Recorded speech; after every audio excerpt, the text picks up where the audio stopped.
प्यारे साथियों नमस्कार। स्पेशल साइंस की ये क्वेश्चन टेस्ट सीरीज में आप सभी का बहुत बहुत स्वागत है। आपके सभी परीक्षाओं को नस्ते नाबूद करने के लिए ये टेस्ट सीरीज बनाई गई है, तो लास्ट तक वीडियो पर जरूर बने रहें और चैनल पर नए हैं तो सब्सक्राइब जरूर कर दें। चलिए फर्स्ट क्वेश्चन की ओर बढ़ते हैं। पहला क्वेश्चन है कि रक्त परिसंचरण तंत्र की खोज किसने किया था। तो जैसा आप सभी जानते हैं कि रक्त परिसंचरण तंत्र की खोज जो है विलियम हार्वे जी ने किया था। राइट आंसर इसका सी हो जाएगा। बात करते और भी ऑप्शन है, जैसे रॉबर्ट हुक है तो रॉबर्ट हुक ने सेल की खोज की थी, कोशिका की खोज की थी। वाटसन एंड क्रिक ने क्या किया था, तो डीएनए का द्विकुंडलिक मॉडल की खोज वाटसन एंड क्रिक ने किया था। ये सभी इंपॉर्टेंट है, आपके एग्जाम में आता है, याद रखिएगा। दूसरे क्वेश्चन की ओर बढ़ते हैं। दूसरा क्वेश्चन कह रहा है कि निम्नलिखित में से कौन सा कीटभक्षी पौधा का उदाहरण है। अब जनरली सबसे पहले आप जान लीजिए कि कीटभक्षी पौधा होते कहाँ हैं। तो याद रखिएगा कि कीटभक्षी पौधा जिस मिट्टी में नाइट्रोजन की कमी होती है वहीं पर ये उगते हैं। एक्चुअली में होता क्या है कि ये कीटों को खाकर नाइट्रोजन की अपनी पूर्ति करते हैं।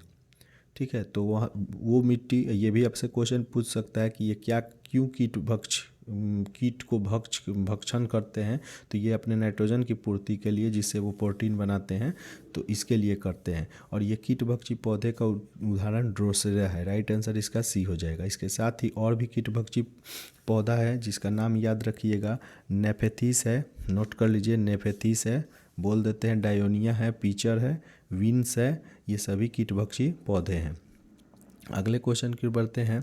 तीसरा क्वेश्चन है कि नाइट्रोजन एक आवश्यक अवयव नहीं है। इन चारों में नाइट्रोजन किस में आवश्यक अवयव नहीं है। तो आरएनए में नाइट्रोजन होता है, जी हाँ बिल्कुल होता है।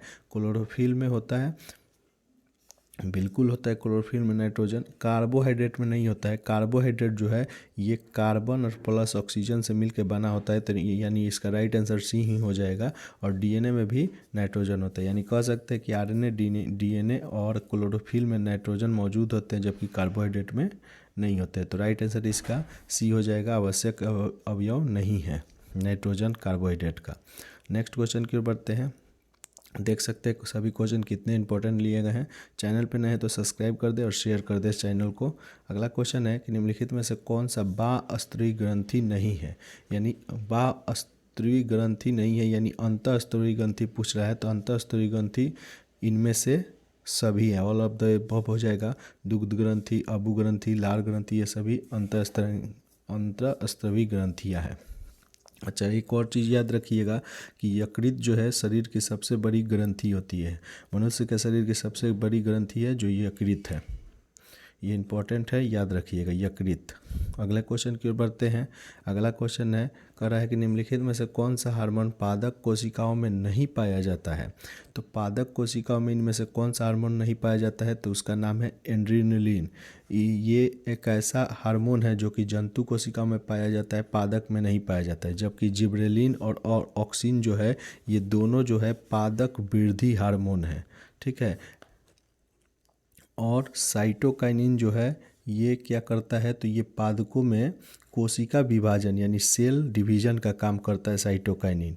जिब्रेलिन ऑक्सिन जो है वृद्धि का काम करता है, साइटोकाइनिन सेल डिवीजन का काम करता है। एड्रेनलिन जो है पादक में नहीं पाया जाता, ये जंतु में पाया जाता है। और इसी को ही लरो और उडो हार्मोन भी कहते हैं, यानी करो या मरो हार्मोन, इसी को कहते हैं एड्रेनलिन हार्मोन को। ये ब्लड में पाया जाता है। ठीक है, तो ये इंपॉर्टेंट है, याद रखिएगा। क्वेश्चन ये भी पूछ सकता है कि जो एड्रेनलिन हार्मोन है इसे किसी और नाम से जानते हैं, तो याद रखिएगा करो या मरो हार्मोन, लरो या उडो हार्मोन के नाम से भी जाना जाता है। साइटोकाइनिन क्या करता है, तो कोशिका विभाजन करता है, यानी पौधों में जो है पादप में कोशिका विभाजन का काम साइटोकाइनिन करता है। इंपॉर्टेंट है, याद रखिएगा। नेक्स्ट क्वेश्चन की ओर बढ़ते हैं। अगला क्वेश्चन है, कह रहा है कि डीपीटी का टीका निम्नलिखित में से किससे सुरक्षा हेतु लगाया जाता है। तो डीपीटी का टीका, जैसे बच्चा जन्म लेता है तो ये टीका लगता है। ये मेनली 3 चीज़ों से हमारी रक्षा करता है, वो है डिप्थीरिया, कुकुर खांसी और टिटनेस। ठीक है, डिप्थीरिया, कुकुर खांसी, टिटनेस। राइट आंसर क्या हो जाएगा, सी हो जाएगा। और इसी को ट्रिपल एंटीजन वैक्सीन भी कहा जाता है। अगले क्वेश्चन की ओर बढ़ते हैं। नेक्स्ट क्वेश्चन है कि निम्नलिखित कह रहा है कि निम्नलिखित में से कौन सा कथन प्रकाश के परावर्तन के लिए सही है, यानी कौन सा सही है बताना है। तो जैसा कि आप सभी जानते होंगे कि प्रकाश जब भी एक माध्यम से आता है तो आपतित किरण और बराबर परावर्तित किरण, यानी यहाँ से अगर अभिलंब यहाँ डालते हैं तो जितना कोण ये बनेगा उतना ही कोण ये बनेगा। आई ये और आर इसको मान लेते हैं तो sine I is equal to sine R, आप पढ़े भी होंगे। तो यानी आपतित किरण जो है बराबर होता है परावर्तित किरण के, यानी जो जब ये 30 डिग्री होता है ये भी 30 डिग्री होगा। बड़ा में बना देते हैं, ठीक है। ये अगर कोई दर्पण है या कोई भी सतह है तो यहाँ से जब प्रकाश ऐसे आएगा, ऐसे प्रकाश आएगा तो ऐसे लौट जाएगा। तो जब आप विलंब यहाँ डालेंगे तो ये किरण और ये थीटा, तो ये भी थीटा ही बनेगा। तो यहाँ पे आपतन कोण परावर्तन कोण के बराबर होते हैं, बिल्कुल सही, अभी हमने बता दिया। आपतित किरण, परावर्तित किरण एवं दर्पण के आपतन बिंदु पर डाले गए विलंब तीनों एक ही तल में होता है। तो जी हाँ, ये एक ही तल में है, तो ये भी सही हो जाएगा। अगला कह रहा है कि आपतन कोण परावर्तन कोण से अधिक होता है, जी नहीं। आपतन कोण परावर्तन कोण से कम नहीं हो, ये भी नहीं होगा। यानी क्या क्वेश्चन पूछ रहा है कि सही कौन है, तो आपको बता दें कि इसमें सही 2 दिया है, ठीक है। तो right answer A and B हो जाएगा, नोट कर लीजिएगा। अगले क्वेश्चन की ओर बढ़ते हैं। अगला क्वेश्चन कह रहा है कि निम्नलिखित में से पी ब्लॉक समूह के तत्व नहीं है, इनमें से कौन पी ब्लॉक समूह के तत्व नहीं है। तो हाइड्रोजन जो है ये एस ब्लॉक तत्व का है, नाइट्रोजन पी है, क्लोरीन भी पी है और ऑक्सीजन भी पी है। एस ब्लॉक तत्व, राइट आंसर ए हो जाएगा। आप पीरियोडिक टेबल में देखेंगे कि फर्स्ट जो है तत्व जो है वो हाइड्रोजन है, जिसका H11 होता है, ठीक है। और एक और चीज़ बता दें कि जो आवर्त सारणी है उसमें 18 वर्ग होते हैं, 18 जो आवर्त सारणी है जिसमें 18 जो है वर्ग यानी 18 होते हैं समूह, और 7 जो होते हैं ये आवर्त होते हैं। यानी ऐसे ऐसे ये 7 होता है और ऐसे ऐसे ये 18 होते हैं, याद रखिएगा।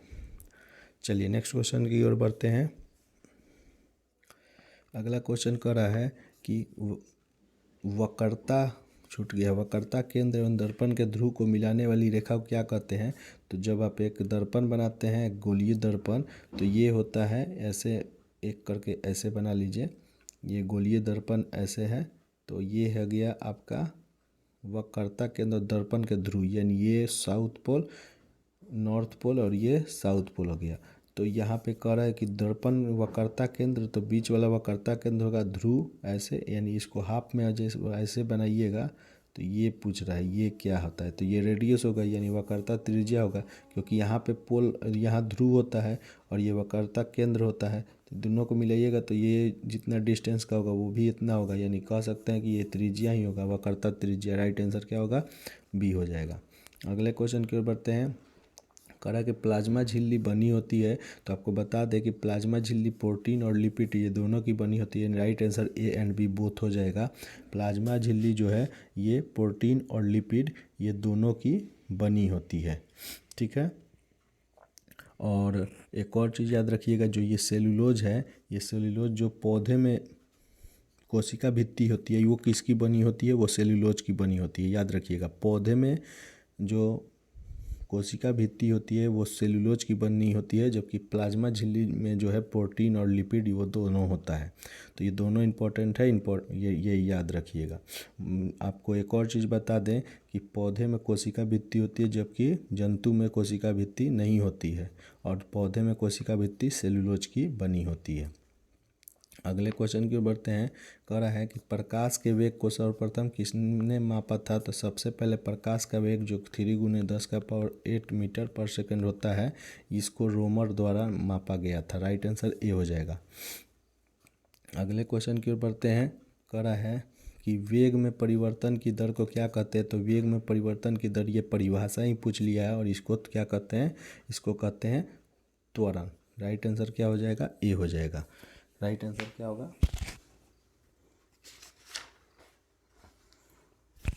वेग में परिवर्तन की दर को त्वरण कहते हैं। चलिए नेक्स्ट क्वेश्चन की ओर बढ़ते हैं। कह रहा है अगला क्वेश्चन कि शुष्क सेल में किस तरह की ऊर्जा निहित होती है। तो शुष्क सेल में जो है ये रासायनिक ऊर्जा निहित होती है। राइट आंसर क्या होगा, सी हो जाएगा। और शुष्क सेल का प्रयोग हम लोग टॉर्च में करते हैं, दीवार घड़ी में करते हैं, इन सब चीज़ों में इसका प्रयोग होता है। अगले क्वेश्चन की ओर बढ़ते हैं। अगला क्वेश्चन कह रहा है कौन टिंडन प्रभाव को प्रदर्शित करता है। तो टिंडन प्रभाव को प्रदर्शित जो है ये दूध और स्टॉर्च विलयन दोनों करता है। राइट आंसर बी और सी दोनों हो जाएगा। याद रखिएगा टिंडन प्रभाव को प्रदर्शित जो है दूध और स्टॉर्च विलयन ये दोनों करता है। अगले क्वेश्चन की ओर बढ़ते हैं। नेक्स्ट क्वेश्चन है कि प्रति एकांक क्षेत्रफल पर लगाने वाला बल को क्या कहते हैं। तो ये भी परिभाषा ही है कि प्रति एकांक क्षेत्रफल पर लगने वाले बल को क्या कहते हैं, दाब कहते हैं। ठीक है, और प्रेशर इक्वल टू क्या होता है, फोर्स अपॉन एरिया। यही फार्मूला है। प्रति एकांक क्षेत्रफल पर लगने वाले बल को हम लोग क्या करते हैं, प्रेशर यानी दाब कहते हैं। ये फार्मूला ही पूछ लिया है और आपके एग्जाम में भी फार्मूला लगभग आएगा, 1-2 क्वेश्चन तो जरूर रहेगा। अगले क्वेश्चन की ओर बढ़ते हैं। कह रहा है कि आणविक संगठन के द्वारा ऊष्मा का संप्रेषण क्या कहलाता है। तो आणविक संगठन के द्वारा जो ऊष्मा का संप्रेषण होता है इसको संवहन कहते हैं। राइट आंसर बी हो जाएगा। और संवहन विधि में द्रव एवं गैस के कण गर्म होके ऊष्मा को एक दूसरे से प्रतिस्थापित यानी करते हैं। अगले क्वेश्चन की ओर बढ़ते हैं। नेक्स्ट क्वेश्चन है कि एनोड जो किरण है इसकी खोज किसने किया था। तो एनोड जो है ये एक पॉजिटिव चार्ज है, पॉजिटिव चार्ज वाली किरण है और इसको जो है खोज गोल्डस्टीन ने किया था। राइट आंसर सी हो जाएगा, यूजीन गोल्डस्टीन। और ये एक धनावेशित कण है। नेक्स्ट क्वेश्चन की ओर बढ़ते हैं। अगला क्वेश्चन है कि इमल्सन का उदाहरण है। तो इमल्सन किसका उदाहरण है। तो आपको बता दें इमल्सन जो है ये फेस क्रीम जो होता है इसका उदाहरण है। राइट आंसर सी हो जाएगा। और फेस क्रीम जो है द्रव में द्रव का मिश्रण है, जबकि ये शेविंग क्रीम जो होता है यह गैस में द्रव का मिश्रण होता है। तो ये दोनों इंपॉर्टेंट है, ये याद रखिएगा, पूछ सकता है एग्जाम में। अगले क्वेश्चन की ओर बढ़ते हैं और कह रहा है कौन सुमेलित नहीं है बताना है। सिरका में क्या उपस्थित होता है, एसिटिक अम्ल, बिल्कुल सही है। हड्डियों में उपस्थित यौगिक कैल्शियम फॉस्फेट, ये भी सही है। दूध का खट्टा होना नाइट्रिक अम्ल, यही गलत है और यही इसका आंसर भी हो जाएगा। राइट आंसर सी होगा। दूध का खट्टा किसके कारण होता है। तो दूध का जो खट्टा होता है ये होता है लैक्टिक अम्ल के कारण, लैक्टिक एसिड के कारण। ठीक है, और आमाशय रस में उपस्थित हाइड्रोक्लोरिक अम्ल HCl, ये आप सबको पता ही होगा। तो राइट आंसर इसका सी हो जाएगा। सभी इंपॉर्टेंट क्वेश्चन लिए गए हैं, देख सकते हैं आप, और सभी आपके एग्जाम में महत्वपूर्ण रोल अदा करेंगे। तो लास्ट तक वीडियो पर जरूर बने रहिएगा। अगले क्वेश्चन की बात है कौन से खनिज अम्ल की खोज सबसे पहले हुई थी। तो सबसे पहले जिस अम्ल की खोज हुई थी उसका नाम था H2SO4, जिसको हम सल्फ्यूरिक अम्ल कहते हैं। राइट आंसर ए हो जाएगा। और इसको रसायनों का राजा भी कहा जाता है, याद रखिएगा, सल्फ्यूरिक अम्ल को, H2SO4 को। नेक्स्ट क्वेश्चन की बढ़ते हैं। वायुमंडल में प्रकाश के प्रसार कैसे होता है। तो वायुमंडल में जो प्रकाश का प्रसार होता है ये धूल कण के कारण होता है। राइट आंसर इसका बी हो जाएगा। और प्रकाश जो है ये कैसा बिहेव करता है। तो द्विकुंडली के भांति बिहेव करता है, यानी तरंग में भी ये चलता है और कण में भी। ड्यूअल नेचर का होता है प्रकाश, याद रखिएगा। ये क्वेश्चन आपसे पूछ सकता है। एक और क्वेश्चन पूछता है कि किस रंग का तरंगदैर्घ्य सबसे अधिक होता है। तो याद रखिएगा लाल रंग का तरंगदैर्घ्य सबसे अधिक तथा बैंगनी का सबसे कम होता है।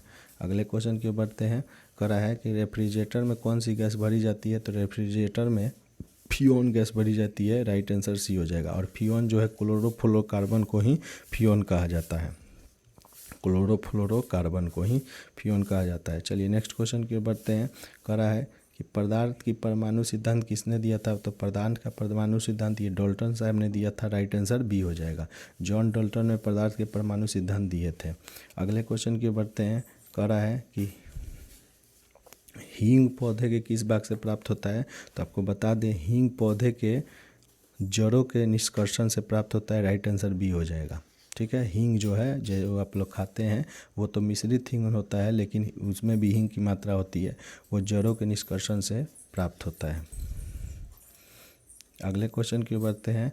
अगला क्वेश्चन है कि जल चक्र किससे नियंत्रित होता है, तो जल चक्र जो है ये वन से नियंत्रित होता है। राइट आंसर ए हो जाएगा। वन से जो है जल चक्र नियंत्रित होता है, क्योंकि वन जो क्या करता है, कार्बन डाइऑक्साइड की मात्रा को नियंत्रित करता है, साथ में पर्यावरण को कार्बन डाइऑक्साइड रहित बनाता है। ऑक्सीजन इससे ज़्यादा मिलता है वनों से हम लोग को, ठीक है। और सभी वायुमंडल को संतुलित करने में सबसे ज़्यादा योगदान इसी का है। तो दोस्तों हमने ऐसा करके आज का ये सेट कंप्लीट किया 25 क्वेश्चन का। कल फिर एक नया साइंस का सेट लेके आएंगे। तब तक के लिए धन्यवाद हमारे वीडियो देखने के लिए, और चैनल पर नहीं तो ज़रूर सब्सक्राइब कर दीजिएगा। Thank you.